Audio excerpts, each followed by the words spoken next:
Ladies and gentlemen, I proudly present to you 15% Media's one and only Peace to the Cheese. No gossip, no glitch. Just two brothers talking shit. Brothers talking about peace, JD. Oh, peace. Good afternoon, ladies and gentlemen. How y'all making out today? We are here. And I tell you every day, I'm more and more thankful to be alive. I couldn't explain to you why. Maybe it's because I'm getting older, I'm getting wiser. I think, I don't know. But, what's good with you, God? Same old. I was thinking about the podcast we did maybe a week ago or so. I'm not even sure if you posted this yet. Maybe 2 weeks. Nah, then I'll probably post it. Go ahead. And you were discussing how you were a TV guy. A little bit. And a little bit. You watch TV quite a bit. So I just wanted to go through some of the shows and how profound they were in our era. How, a lot of the TV shows, even the sitcoms, left an indelible mark. They had profound messages and statements. You could say the N-word on TV back in the days, and it wasn't the biggest thing. You got a lot of that on the Jeffersons and Sanford and Son. So no banter? No witty repartee before we jump right into it? I mean, I just wanted to get into it. You said to get the topic, and that was something that stuck with me. Excuse me. So you getting a full episode right to it now. All right, so what do you want to talk about? So no. What shows? I mean, I don't have any particular shows in mind. I know that you said that you were a TV guy, so I would, encourage you to say what shows affected you profoundly. I know my father, right? My father, we had a kind of volatile relationship. So we didn't really talk to him. When I was young, he was nicer. As I became in the adolescence and my teenage years, we didn't get along. Well into my 40s, we still, hadn't come to any common ground. But it's good, though. I took care of him, and he would say, "You're only taking care of me because your mother told me to." This may be true. Well, but I took care of you. I took care of you to your death. Yeah. So you can't say that, I didn't take care of you. I did take care of you. Whether it was because my mother wanted me to or not, it has no true bearing. Anyway, one of his favorite shows was All in the Family. And All in the Family was about Archie Bunker, who was racist. A bigot. Bigot. Yes, he was a bigot. Real power. He was never made the foreman, so he had no real power to exercise that bigotry. So he was a bigot, and it was about bigotry and racism and classism and all these things. And he would sit there and laugh his ass off. Well, you got to remember there was a part. I found a clip somewhere on the internet, the People's Internet, where Carol O'Connor talked about that Archie Bunker's character should be the one being laughed at. His racism and bigotry had no place in the society that he was in. And that's why they had Rob Reiner's character, Michael Stivic, rest in peace, to the slain Rob Reiner. Let's not let that go by. Where he was the protagonist, in a sense, to say we are in a modern society, racism has no place, this bigotry has no place, we're all equal, and not just classism, right? We talk about racism all the time, whatever, but tribalism, right? Mm-hmm. Because here you're looking at Michael Stivic, a Polish American, meaning he's Eastern European. Polak. That's how Archie Bunker referred to him as a Polak. That is the right pejorative. Meathead.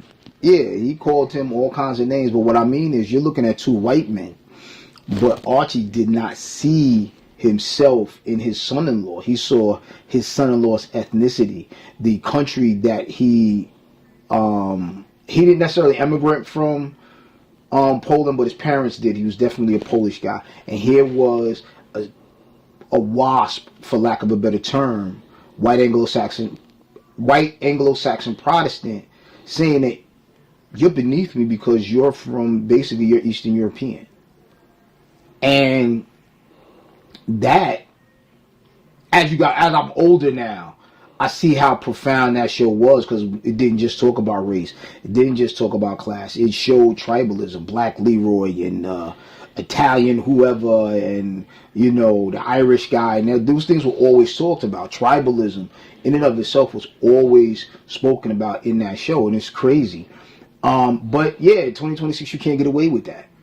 Well, I think that one of the primary things that I would go over is that the shows today don't leave life lessons. Like, maybe you may catch something in a Tyler Perry show or one of these other guys' shows. That's funny, because Camille just said I should watch Joe's Road Trip, which is a Tyler Perry movie where Medea's brother, his character, takes his grandson on a college road trip, because his grandson, whose father is also played by Tyler Perry, right, is off to college. Yes.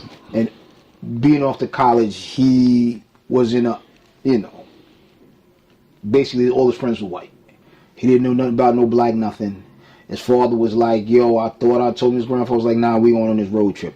I haven't seen the movie. I heard it was good. I heard it talked about his grandfather ended up taking him, I guess, significantly historic places in the black community or black experience. And like historically black colleges and such? HBCU, but he took him to the bridge in Selma. Oh, okay. Like they would do stuff like that. But that's what I heard. I haven't seen it. That's just what the chick has said. Basically, she's saying it in the movie, so I saw like a little clip, like your uncle, your grandfather took you to this place, yo, you don't know about this place, that. So, and I'm not getting off the topic. I'm just saying that where he says that they don't have those, and you are correct. They don't really have a lot of those. I'm just saying this particular. Even if you refer to like a different strokes, which was a show about two orphan kids in Harlem that were taken in by a wealthy white man and raised, but not dissimilar to how we were raised by the Klufas. Yeah, but we also still we still lived at home, but we did, there were times where Bob Klufa, rest in peace, Uncle Bob, would take us out in his convertible Mercedes and take us through the town. And imagine this white man riding through the community, and it was a town-like community, like a town setting. It's White Plains, yeah. Scarsdale. Same thing. I'm just You're right. And he would take us to get food and to the market and these different things. He was a white man, and he would have these two black kids riding in convertibles, sitting on his lap, helping him drive the Mercedes. And that was something at that time, which was the 70s, which was not common. Ron Jewell was the better driver. He's still the better driver. It was not common. It was not something that necessarily happened. No. So when he had taken in these two white kids, it showed the challenges that they would have. And also they had an episode where Dudley was being taken advantage by pedophile guy. I vaguely remember that. It was a bicycle guy. His name was Gordon or something, and he with the pictures, right? He wanted them to take pictures. He had to take a picture. So there were lessons and profound lessons in these shows at that time. If you watched, so many of the shows had lessons within the storyline. They did. They had an episode of Different Strokes where Nancy Reagan was on the show, and she was saying "Say no to drugs" on the show, and they actually had a message at the end of the show. A huge drug dealer, huh? Or her husband's vice president. Okay. Now continue. You lost me with that one. Oh no, she was on there saying "Say no to drugs" while Reagan was involved in Iran-Contra. It's just weird. See, history has context that you don't. Here's the first lady of the country telling you, don't do drugs. Meanwhile, her husband's administration is running Snowfall. Right. To get money for these Nicaraguan rebels, I think. I could be wrong about who they were. Some Central American country, to overthrow some Central American country. That's irony for your ass though. But they had those shows a lot. But see, that was the thing, right? Growing up when we grew up, a lot of shows, because Different Strokes is literally the urban version of Family Affair. Remember that? I do remember. With a bachelor and his male but was the godfather of these two kids. Their parents died. And he took them in. It was just him, Mr. French, his butler, and Mr. these French, kids, yeah. Rusty, and I forgot the girl's name. But then when that kind of went down and they was teaching those lessons, they went to Different Strokes. Same basic premise. I mean, and then after that, no, I'm just saying. And after that, what comes? Webster, right? but they made these shows and to compete with each other a lot of times. We watch predominantly black shows. Like I didn't watch the Waltons. I didn't watch. I loved them. Little House on the Prairie. I watched the Waltons specifically because they had a guy named John on it. Again, two guys were named John. a TV guy. So you being a TV guy, and you said it on the last episode that you said that I was such a TV guy. I can tell you what time these shows came on at that time. You know TV. That was my job. So you watched widely more, like you had a wider view of listen. what shows you would watch. I didn't like Star Trek. I watched the Waltons specifically because John Boy. And come to find out his father's name was also John. Did you watch Little House on the Prairie? Yeah, but Michael Landon was in that. I didn't watch Little House on the Prairie. See, the white show that I did watch, I believe, I watched a portion of Bonanza because it was cowboys and horses. That's why I watched Little House on the Prairie. Exciting. The youngest son was the husband on Little House. Like, see that's how I got there.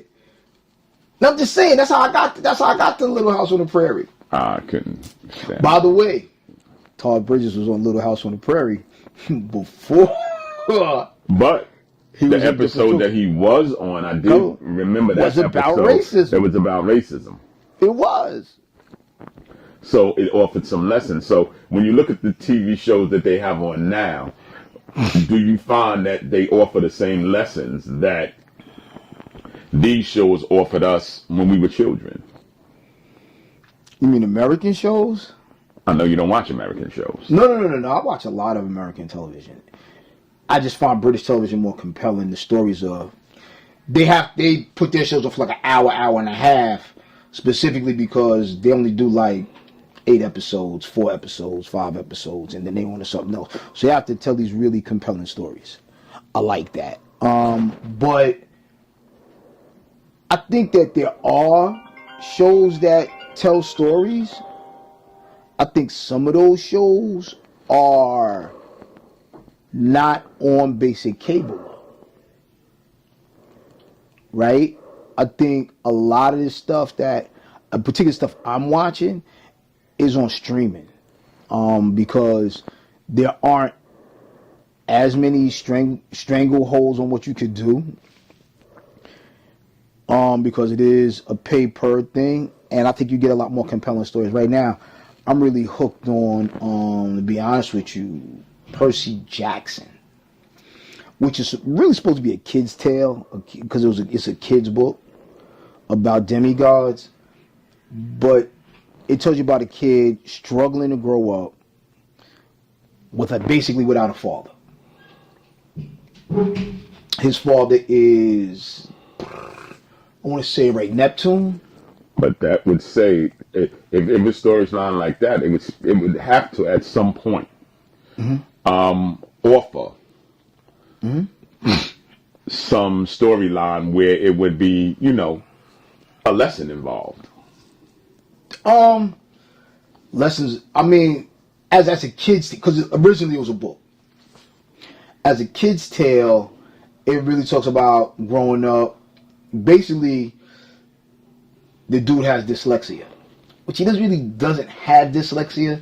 He can't read well because he's a demigod. So there's like this God thing going on in his brain. So he's kind of dyslexic. His mother lives with his stepdad, who was a piece of work.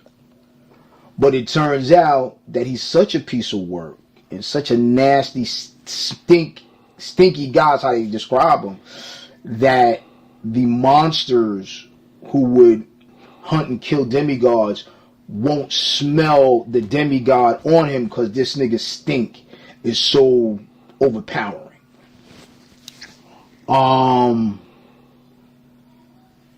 Great show I watched. It was a Marvel show called Wonder Man. It played out more like a Greek tragedy, and me confirming exactly what he said. I said, and I'm like, I don't really watch a lot of TV, and then proceed to break down 2 fucking shows. It's kind of fucking embarrassing. But in Wonder Man, the hero, if y'all haven't seen it, I hope I'm not spoiling for you. You should have seen it by now. The hero's not the black guy. The hero, the protagonist of that Greek tragedy is Ben Kingsley's character. He starts off being in a situation where he does something despicable. Through the course of the series, he learns that being who that is to the person that he's doing it to is not worth it. He has a change of heart. He does something heroic at the end. Classic Greek tragedy. The black guy never learns shit. I'm telling you that now. He's still the same guy doing the same shit. At the end, he ruins a whole other person's entire life. Entire life. Man's built a career in law enforcement, ruined because this dude wanted to break Ben Kingsley out of jail. Whether he's successful or not, you have to watch the show. However, Ben Kingsley's the person who went through a situation, had a change of heart. The black guy's still who he is. However he thinks and feels about himself, he's still that guy. He does not fucking change. Seems like he does, but he doesn't. That teaches a lesson. You know, in and of how you treat people, what you're willing to do. Because he was in the jam, he was going to jail. Mm-hmm. But at the end, it was like, do this. Like, yo, entrap this nigga or go to jail. And he was like, so he tried to entrap the nigga, but then getting to know him, he was like, I can't do this to this kid. And so he's like, fuck it. And he ate it.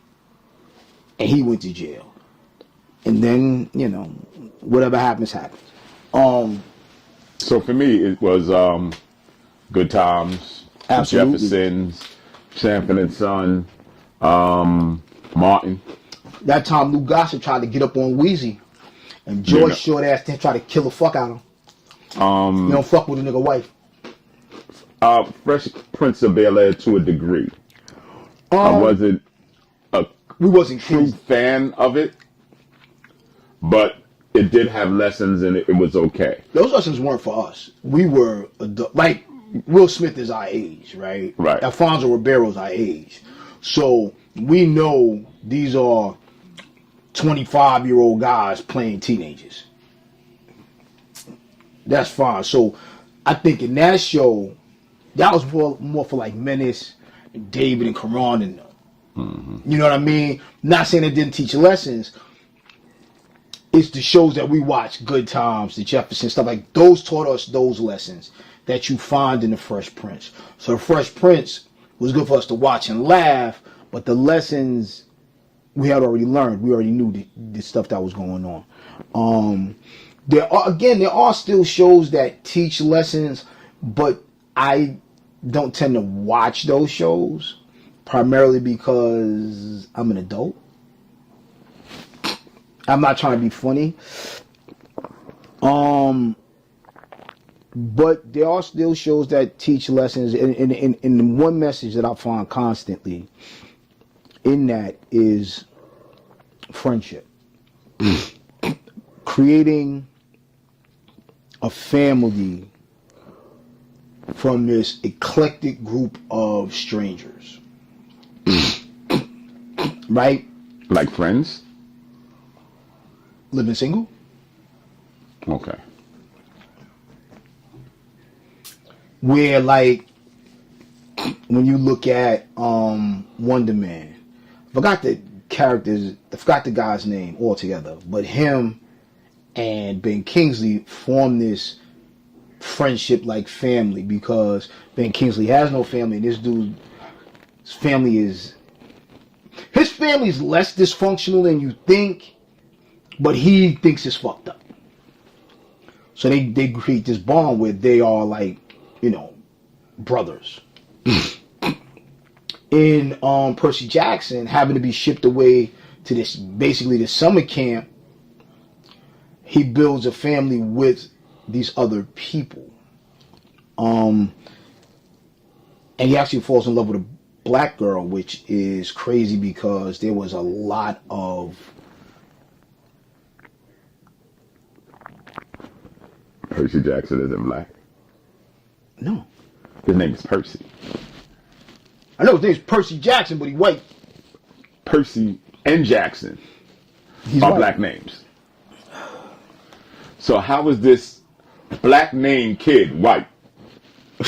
I mean, you don't have to prove it to me. I'm just curious. Now we on. Now we here. Percy is a black name all day.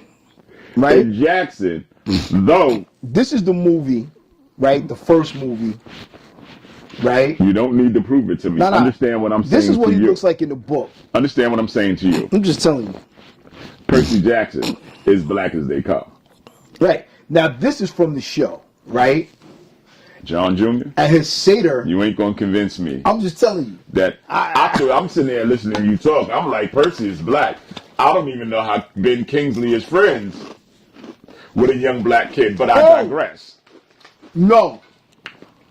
In Wonder Man, Ben Kingsley. Oh, that's another show. It's a different show. It's Wonder Man. Okay, Wonder Man, this dude's an adult actor trying to break into the industry. He's not black, though. No, he is black. And it's kind of weird because... So Ben Kingsley is friends with a black guy? Something like that. I'm going to break it down for you in a minute. So, I want you to think like this, right? Imagine... I'm thinking that Percy Jackson is black. I'm going to get back to Percy Jackson that's what I'm in a minute. thinking. I'm going to get back to Percy Jackson. We actually only have 5 minutes. I know, I'm going to get to Percy Jackson in a minute. Imagine they do a movie based on Star Trek. Hear me out. And they recast, and they're looking for an actor to play... LeVar Burton? Captain Kirk. But the dude they ended up picking happens to be black. It's clearly a remake from a 60s show. And they cast a black guy to be James T. Kirk. That's it. The guy who plays the Spock-like character, Ben Kingsley ends up getting... Because he was going to go for Wonder Man himself. Because the whole thing takes place based on auditioning to get a role. Dude didn't even want to be Wonder Man. He just wanted to be in it. Mm-hmm. Who played Mr. Scott? Captain, I'm giving the role she's got. Doesn't come to that. It's all behind the scenes shit. Can't talk Star Trek and not talk Mr. Scott. I'm just saying it's like Star Trek. So anyway, they revamp it. They come up with the black guy. Ben Kingsley plays his best friend, who ends up betraying him in the movie. That's all. Now, back to Percy Jackson. That's a different show. Percy Jackson is a kid. Think Harry Potter for demigods.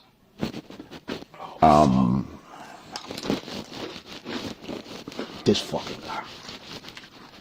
He don't read, he don't go to the fucking movies. I do read quite a bit. This audio Well, book you know is what? vastly popular for me, but I don't read. I take that back, because these are all kids' books too, right? Basically. Anyway, what happens is, excuse me. Let me tell you about my experience with Harry Potter is this. Mm-hmm. I have a son who's 36 years old, yes. Right. So, in his childhood, this nigga's he almost was 40. not athletic. My God. For entertainment, he read and he played video games. Right? Mm-hmm. So, he liked video games, but he wasn't that. Why did the light go off? What happened with the light? No fucking clue. I was trying to keep going. He read and he played video games. So video games were clearly a second to reading, but his mother read quite a bit and his grandmother read quite a bit. So punishing him. Which grandmother? His grandmother, Carol. Oh, because mommy read too, so that's why I asked. So punishing him was very difficult because he didn't care about going outside. He didn't really care about watching TV or playing videos. He only read books. So punishing him was like, oh, you can't read books. That That's sounds like wild. Fahrenheit 451 or something. You can't tell a kid, yo, you can't read. I knew that. You know what I'm saying? So what do you tell this kid who finds great pleasure in reading? We went shopping one day and he bought a Harry Potter book with like 600 pages about this thick on the bus. And on the bus and the train, he read. Yeah. He had Game Boy. He had whatever the fancy handheld. No interest whatsoever. When we went out, I said, you want to carry that big book? He said, no, it's fine. Must have been. So my experience with Harry Potter was it was absolutely impossible to punish this kid thoroughly. Like to give him a punishment that would mean something. Was it book 6 or 7? I have no clue. Maybe in 1. Nah. Not that many pages.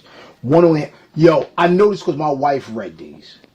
Like when the book came out, she read them.